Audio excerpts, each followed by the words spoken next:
할렐루야. 앞뒤 좌우 옆 사람에게 좀 인사하겠습니다. 잘 오셨습니다.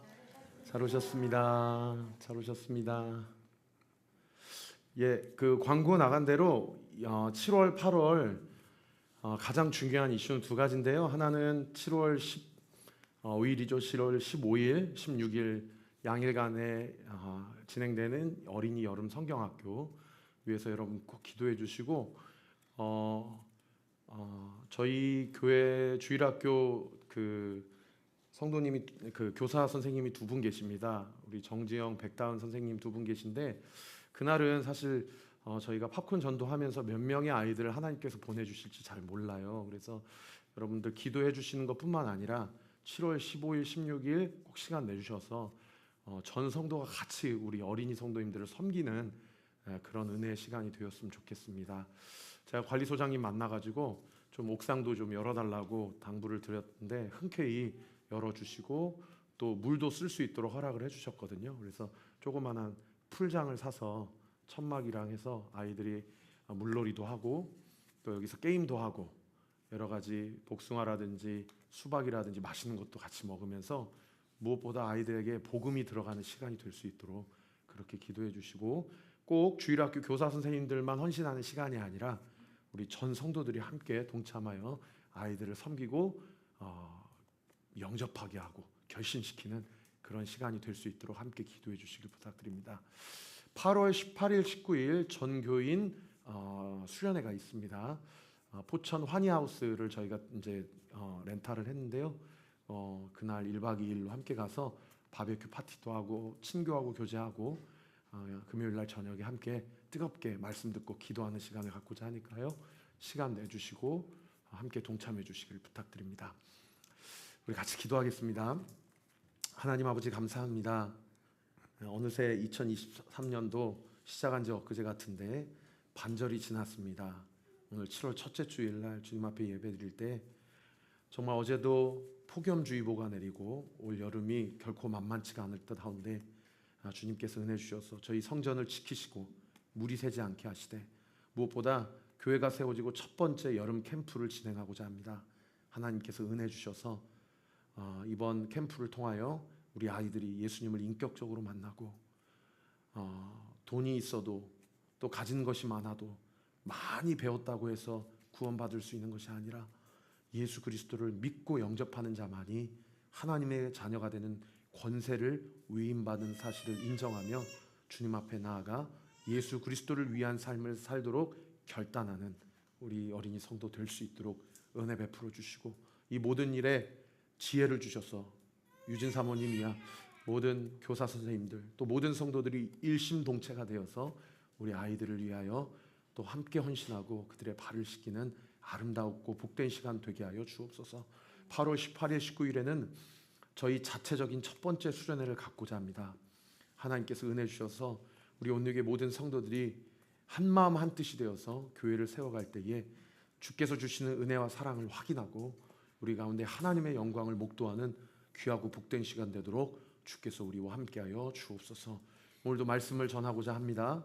전하는 자나 듣는 자나 성령 안에 하나가 되게 하시고 이 말씀이 우리의 영적 나침판이 되어 이 말씀 앞에 순종하고 이 말씀에 이끄심을 받는 하나님의 은혜와 복된 시간 되도록 주께서 함께하여 주옵소서. 예수 그리스도 이름으로 기도하옵나이다. 아멘. 저는 내일부터 수요일까지 십자가 컨퍼런스라는 세미나를 가게 됩니다. 이제 새로운 후반기 사역을 진행하면서 방학 시즌이 되고 제가 원래 이제 강남 금식기도원을 한 2, 3일 다녀오려고 그랬거든요. 저한테도 이제 인풋이 좀 필요해서 제가 좀 은혜 받는 시간을 안 그래도 갖고자 했는데 좋은 기회가 되어서 내일부터 수요일까지 2박 3일로 수련회를 떠나게 됩니다. 안성 소망교회 수양관에서 진행이 되고요.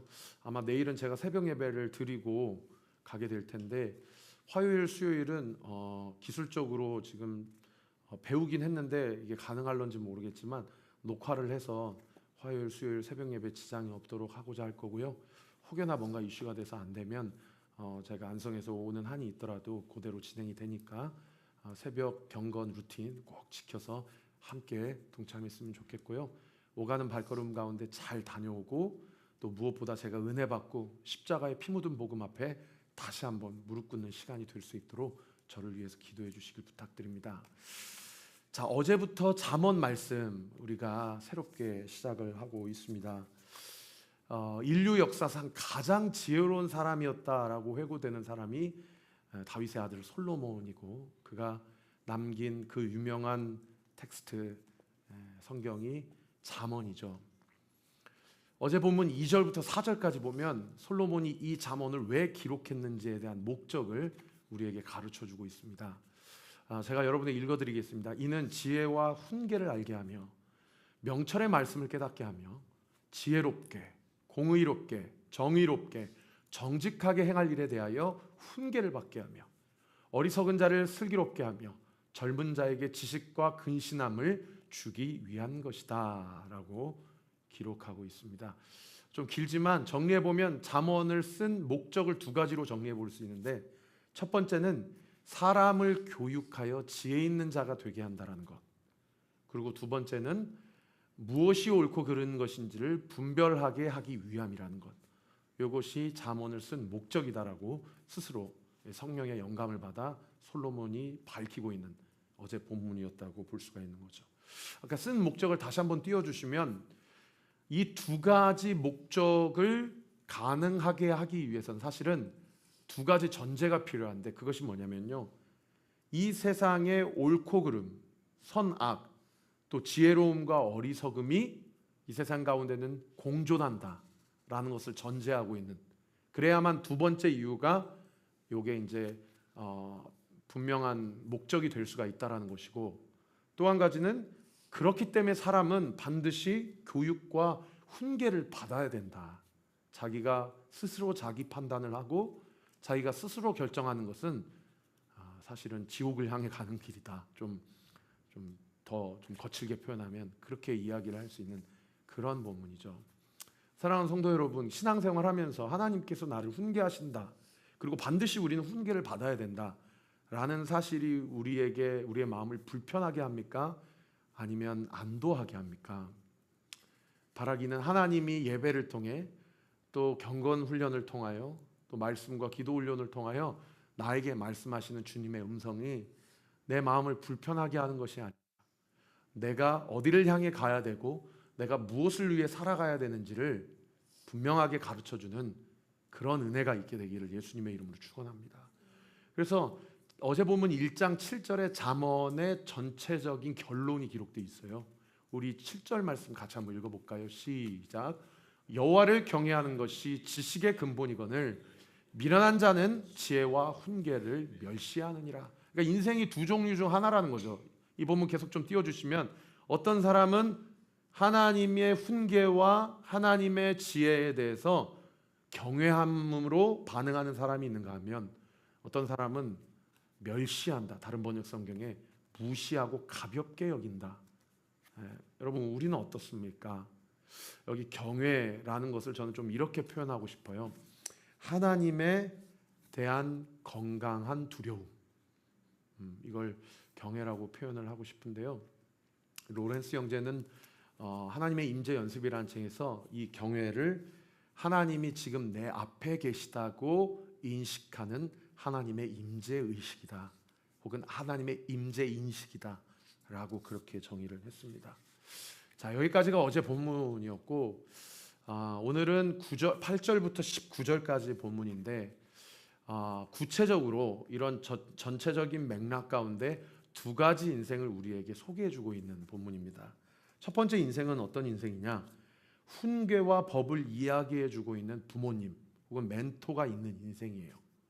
오늘 보면 8절과 9절 말씀 같이 한번 읽어볼까요? 시작.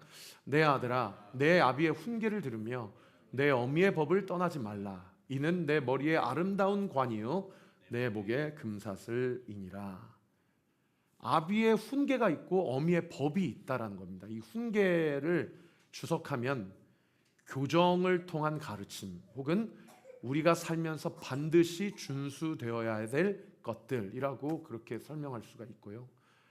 두 번째, 어미의 법 할 때 법은 지시나 방향을 이야기한다라고 보시면 되겠습니다. 우리가 살 때 내가 살고 싶은 대로, 내가 행하고 싶은 대로, 내가 느끼고 결정하고 싶은 대로 결정하는 것이 아니라 나의 삶이 누군가, 특별히 영적 엄마 아빠, 혹은 나의 육신의 부모, 혹은 내 영적인 스승과 멘토, 더 나아가서 궁극적으로는 내 안에 내주하시는 성령 하나님, 그분의 훈계와 지시와 방향대로 살아가는 것이 우리를 만드신 하나님의 목적을 이루는 삶이다 라고 이야기를 하고 있는 본문이죠. 그 목적을 이루는 삶에 대해서 9절 말씀에 뭐라고 이야기하고 있습니까? 아름다운 관이다. 이 성경에서 관하면 승리를 상징한다고 보시면 됩니다. 이 관하면 여러분 퀴바디스나 혹은 뭐 로마 시절의 백그라운드를 갖고 있는 그런 어떤 영화를 보시면은 관하면 개선 장군에게 주는 어떤 상급이에요. 그런가 하면 내 목에 금사슬이다 라는 것은 인도와 보호하심을 상징하는 메타포라고 이해하시면 돼요. 반드시 우리네 인생은 하나님께서 우리를 창조하신 절대자의 견인, 인도하심을 받아야만 우리를 창조하시는 목적대로 살아갈 수 있다는 거죠. 그래서 제가 예전에 설교해드린 거 기억나시나요? 우리가 주님이 걸어가시는 그 길을 걸어갈 때 우리가 먼저 해야 될 우리 안에 작업이 뭐냐? 내 생각과 마음과 내 힘을 주님 앞에 빼는 일, 그리고 성령의 인도하심을 받도록 부드럽게 그분의 인도하심을 받는 것. 에스겔 선지자가 고백한 대로 우리 마음판에 굳은 마음을 제거해 주시고 부드러운 마음을 주시는 그 은혜, 그 은혜가 우리 사랑하는 온리교회 모든 성도들에게 이미 부어졌음을 믿으시길 예수님의 이름으로 축원합니다. 그런가 하면 두 번째 인생은요, 꾀임과 유혹을 이야기해주는 악한 자가 꼬이는 인생이 있다라고 오늘 본문이 이야기해주고 있습니다. 우리 11절부터 13절까지 말씀, 좀 길지만 함께 한 목소리 읽어봅시다. 시작. 그들이 내게 말하기를 우리와 함께 가자. 우리가 가만히 엎드렸다가 사람의 피를 흘리는 자, 죄 없는 자를 까닭없이 숨어 기다리다가 스월같이 그들을 산채로 삼키며 무덤에 내려가는 자들 같이 통으로 삼키자. 우리가 온갖 보화를 얻으며 빼앗은 것으로 우리 집을 채우리니. 자꾸 옆에서 하나님이 원하시지 않는 우리의 죄된 본성을 자극시키고 너의 욕심과 탐욕을 채우게끔 그렇게 네가 원하는 대로 본능에 근거해서 살아가라고 유혹하고 꾀이려고 하는 어떤 세력과 무리가 있다라는 거죠. 저도 혜원이 다음이 제 자식들을 위해서 기도할 때마다 하나님 만남의 복 주세요. 유혹받지 않게 해주세요. 새벽에 이 자리에서 여러분을 위해서 기도할 때마다 우리 성도들 오늘 하루도 세상의 가치관이 침투하지 않게 해주세요. 성경적 가치관을 붙잡고 하나님 앞에 순종하며 소위 사도 바울이 고백한 믿음의 표대를 향하여 살아가고 걸어가고 뜀박질하는 인생 되게 해주세요. 할렐루야. 그런 인생이 있다라는 것이에요. 여기 그 11절부터 13절 다시 한번 띄워주시면 이 부분의 내용을 한번 정리해보면 이런 내용이에요. 야, 우리 가만히 숨어 있다가 무고한 자를 쳐가지고 그의 재산을 빼앗고 그것을 우리 것으로 삼자. 이렇게 꼬이는 사람들이 있다라는 거죠. 그렇게 꾀는 목적이 13절에 기록되어 있는데 그 목적이 무엇이라고 이야기하고 있습니까? 욕심과 탐욕, 온갖 보화를 얻어서 빼앗은 것으로 우리의 집을 채우자라고 이야기를 하고 있는 그런 본문인 것이죠.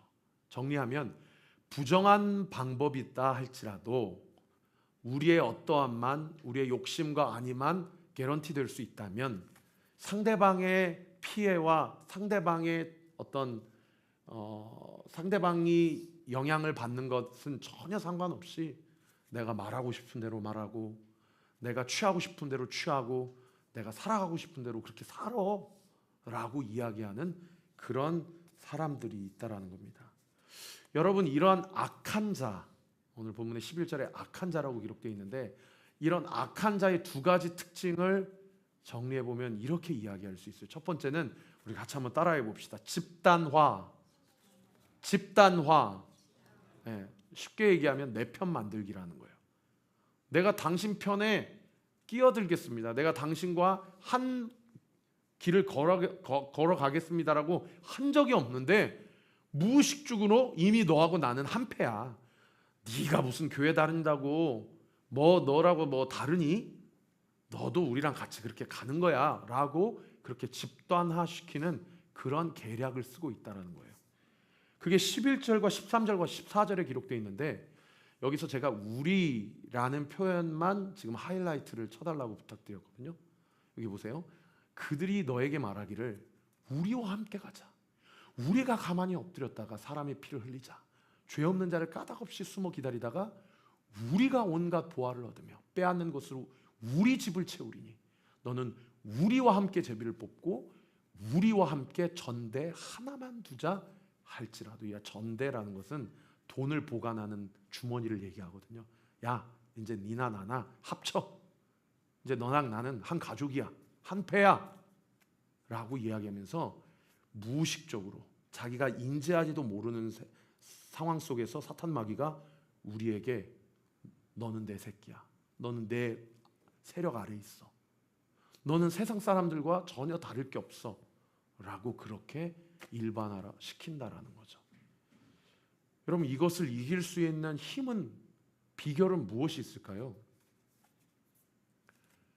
우리가 어디에 속했는지, 내가 누구의 자녀인지, 나는 누구에게로부터 인생이라는 삶을 선물 받았고 이 인생이라는 삶을 결산하실 분이 있다라는 것을, 그 결산하시는 분이 누구라는 것을 명확하게 인지하는 것, 그것이 이 사탄 마귀의 집단화의 전략으로부터 이길 수 있는 비결입니다.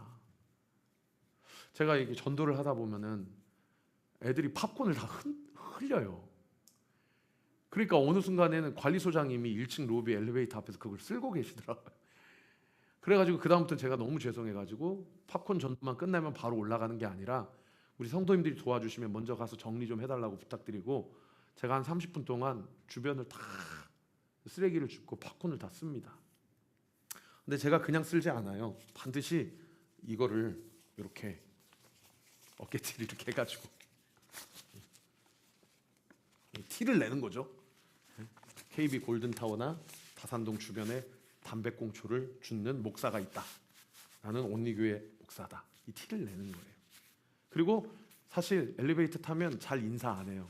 인사 안 하고 그냥 있는데 이 띠를 이렇게 하고 엘리베이터를 타면 저는 무조건 인사합니다. 안녕하세요. 안녕하세요. 이렇게 인사를 해요. 그러면 우리 이 지역민들이 착하셔요. 제가 인사하면 모르는데도 다 받아주세요. 네. 여러분, 이게 뭡니까? 이게 내가 누구냐는 거를 보여주는 자기 정체성의 너무 분명하고 선명한 메타포 아닙니까?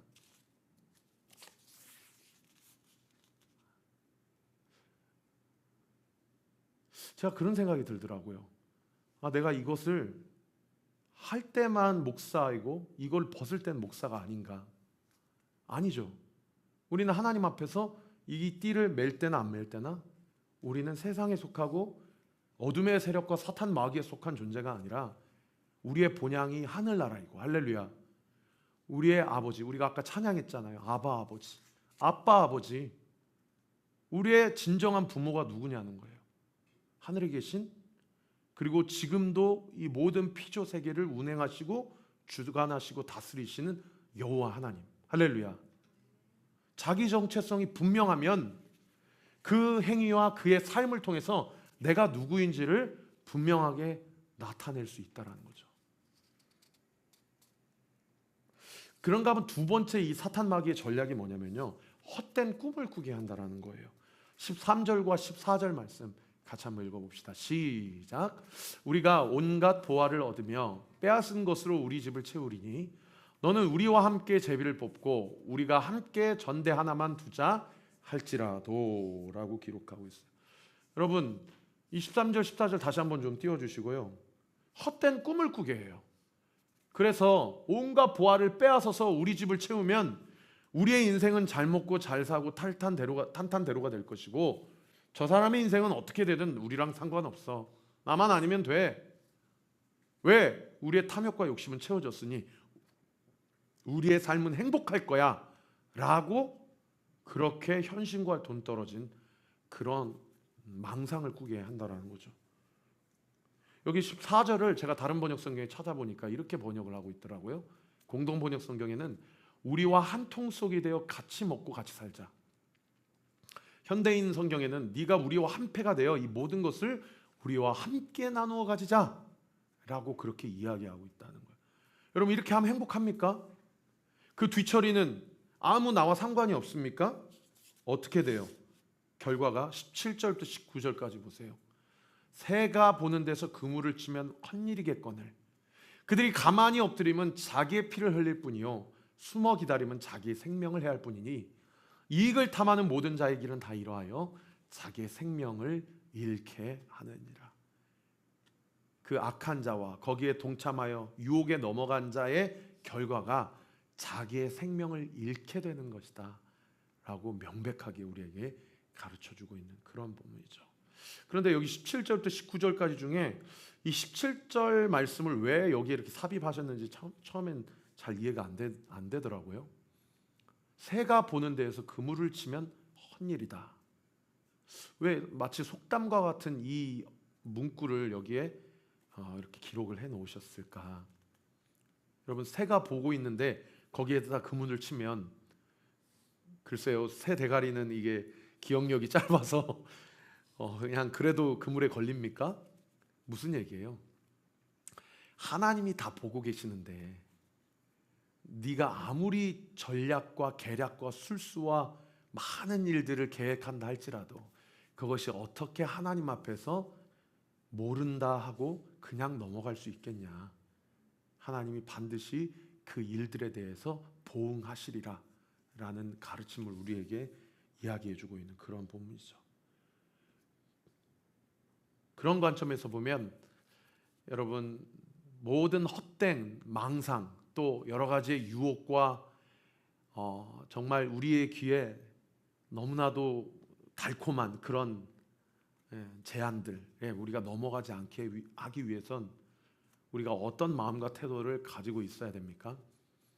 하나님이 다 보고 계신다라는 그런 하나님, 무소부재하시는 하나님, 어디서나 나를 지켜보고 계시는 하나님, 나를 지켜보고 계실 뿐만 아니라 내 마음과 생각까지 꿰뚫고 감찰하고 계신 하나님, 아까 제가 말씀드린 로렌스 형제의 하나님의 임재 인식과 관련된 분명한 하나님을 향한 두려움, 경외함이 있어야 된다는 것을 알 수 있는 그런 대목인 것이죠. 말씀을 정리하겠습니다. 우리 찬양팀 준비해 주시고요. 말씀을 준비하면서 갈라디아서 6장 말씀이 생각나더라고요. 6장 7절부터 8절까지 보면 인생은 심는 대로 거둔다라는 말씀이 기억이 납니다. 우리 7절과 8절 말씀 같이 한번 읽어봅시다. 시작. 스스로 속이지 말라. 하나님은 업신여김을 받지 아니하시나니 사람이 무엇으로 심든지 그대로 거두리라. 자기의 육체를 위하여 심는 자는 육체로부터 썩어질 것을 거두고 성령을 위하여 심는 자는 성령으로부터 영생을 거두리. 여기 8절 말씀 보시면 육체를 위하여 심는 자는 썩어질 것을 거두게 되고 성령을 위하여 심는 자는 영생을 거두게 될 것이다. 하나님이 다 보고 계시고요. 또 아까 제가 말씀드렸는데 내 정체성이 어디에 속한 자인지를 분명하게 알고 하나님이 나를 보고 계신다라는 그 임재 인식을 가지고 있는 사람의 삶을 통해서 하나님은 이 시대 가운데도 무엇을 심든지 성령을 심는 그 사람을 통해서 영생을 거두게 하신다라는 겁니다. 할렐루야. 우리 온리교회가 영생을 거두는 교회가 되기를 예수님의 이름으로 축원합니다. 아멘. 전도할 때마다 늘 그래요. 하나님, 제가 전도해서 이 자리가 다 차면 그러면 한국교회 무슨 큰 모델이 되고 뭔가 이렇게 한국 사회 안에서 상당히 이 코로나 이후로 교회에 대한 인식과 목회자에 대한 인식, 이 복음에 대한 인식이 상당히 좀 어려운 이 세태 속에서 우리 교회 하나 잘 된다고 그게 무슨 의미가 있겠습니까? 그런 기도를 하면서 전도를 하다 보면요, 이분이 우리 교회 안 나와도 좋으니까 여기 하늘 비전 교회라든지 예전 교회라든지 어디라도 출석해서 십자가 복음 피 묻은 예수의 그 가스펠을 좀 듣고 그 안에 내가 죄인임이 인정되고 내 인생의 주인이 예수 그리스도임을 인정하고 그분을 위해서 사는 삶, 성령을 위해서 사는 삶은 무엇을 거둔대요? 영생을 거둔대. 할렐루야. 그런 마음으로 전도를 해야 되었구나. 어저께 라이트하우스 서울숲 이명규 목사님하고 통화하다가 늘 부러운 교회죠. 너무 힙한 지역에 성수동이라는 청년들이 200명, 300명 이상씩 모여서 청바지 입고 되게 패셔너블하게 설교하고 수염 길어가면서 참 멋있게 사역한다. 근데 이명규 목사님 저한테 그러시더라고요. 야, 보이는 게 다가 아니야. 우리 교회도 너무 힘들어. 영천아, 너 잘하고 있어. 너 조급하지 마. 형, 믿음 가지고 좌석을 100석을 이렇게 마련했는데 11시 예배, 2시 예배 때마다 채워진 좌석보다 빈 좌석이 너무 많으니까 내가 지금 너무 잘하고 있나? 지금이라도 더 10분이라도 1시간이라도 나가서 전도해야 되는 거 아닌가? 이런 생각 때문에 참 마음이 어려워요. 그랬더니 저한테 영천아, 빈 좌석을 보지 말고 앉아있는 차있는 성도들을 봐. 잘하고 있다. 그 얘기 해주시는데 너무 마음에 이렇게 위로가 되고 격려가 되고 응원이 되더라고요.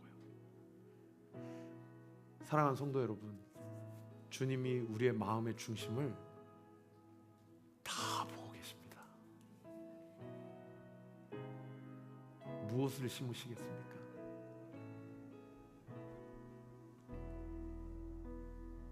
그래서 요즘에는 기도하면 그런 기도밖에 안 나와요. 주님, 저 잘하고 있는 건 맞나요? 잘못하고 있는 것만 생각나고 하나님 앞에 죄송하고 회개하고 그렇게 울다가 기도 시간이 끝나고 또 넘어지고 또 넘어지고 또 조급해지고 또 조급해지고. 근데 아까 우리가 읽었던 6장 7절과 8절 말씀, 무엇을 심든지 그대로 거두리라 하신 그 말씀, 바로 그 다음 말씀 6장 9절 말씀이 너무 큰 격려가 됩니다. 우리 9절 말씀 같이 한번 읽어볼까요? 시작. 우리가 선을 행하되 낙심하지 말지니 포기하지 아니하면 때가 이름에 거두리라.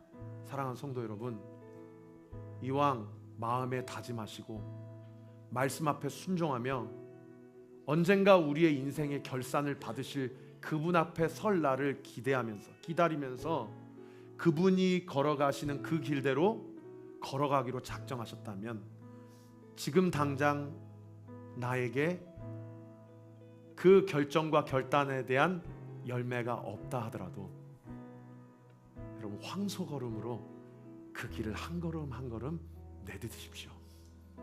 포기하지 아니하면 때가 이름에 거두게 될 것입니다.